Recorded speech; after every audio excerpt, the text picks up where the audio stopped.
Yo, what's good? It's Jakamski once again, and this video is not an easy one to make. Today I have a heartbreaking story, a story that will reduce some people to tears, the kind that will make you question the meaning of life. What could such a tragic story be about, you must be wondering?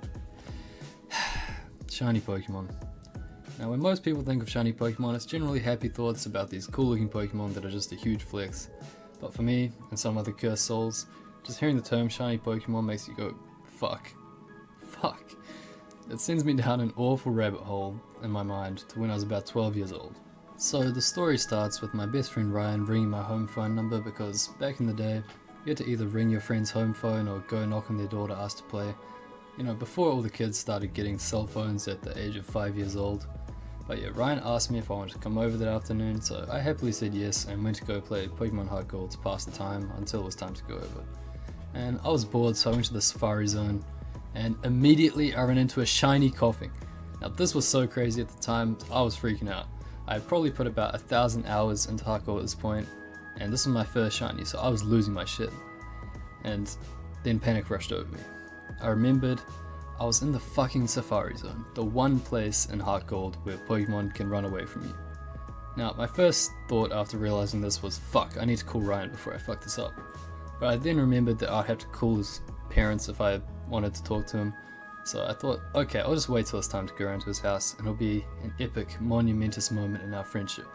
And after deciding this, I waited about 23 seconds and then got too anxious, so I whipped out my DS again and thought, okay, I'll just catch it and then flex on Ryan.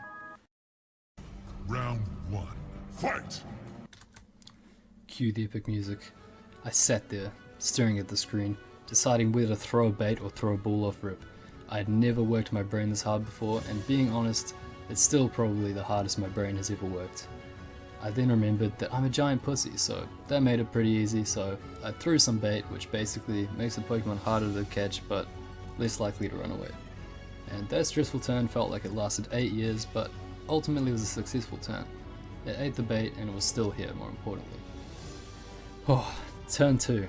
I decided to throw a ball thinking, you know, there's no way the shiny koffing would, you know, run away after eating that bait. I watched in anticipation as the ball shakes one time, my cheeks clench harder than I've ever clenched before, and that motherfucker broke out after the first shake and ran away.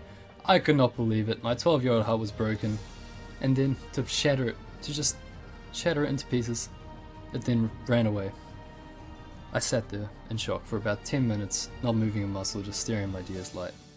What the fuck, man?